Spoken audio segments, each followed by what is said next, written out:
Nee. Ja.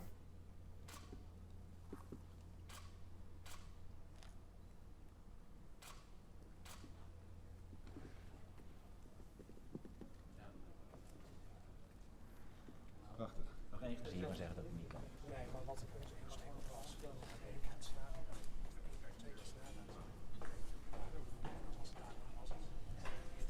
Ik reed hier naartoe en dacht ik, oh, ik heb helemaal niet tegen mijn vrouw gezegd dat ik dit ga doen. Terwijl ik met mijn auto zo'n soort schoolreisje is. Want ik geef ook aan hoe vaak je het doet. Snap je wat ik bedoel? Nou, maar dit vind ik wel leuk. Ik had hier gisteravond wel zin in. En Giel, die appte mij, die ook nog even. Hé, ga je weer een klus hebben?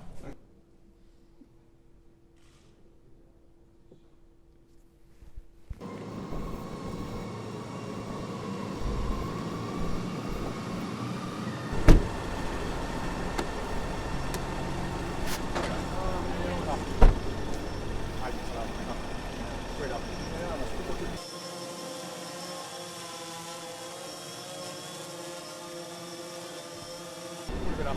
Welkom meneer Jaan. Ja, dank u wel. Dag meneer Janus. Welkom. Ja, dank u wel. Ja, is het ook? Ja, dag meneer. Ja, aanslag! Terug in het voertuig! Doorschuiven, doorschuiven, doorschuiven.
En bij wat voor gelegenheden wilt u die vogels dan gaan inzetten?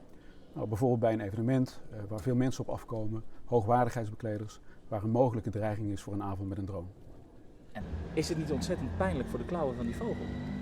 We hebben in de experimenteerfase gekeken wat het effect is van de rotorbladen op de klauwen van die vogel. Bij dit type drones blijkt dat de vogel daar geen enkele wijze schade of letsel van ondervindt. Op het moment dat er sprake zou zijn van een groter type drone, dan kunnen we, en daar zijn we mee bezig met TNO, Kevlar handschoenen ontwikkelen om de klauwen van die vogel om ze te beschermen. Beschermingshandschoenen. Beschermingshandschoenen. Maar stel nou, er kan ook een bom onder zo'n drone hangen. Dat zou in een ultiem scenario kunnen, inderdaad. En wat doet u dan?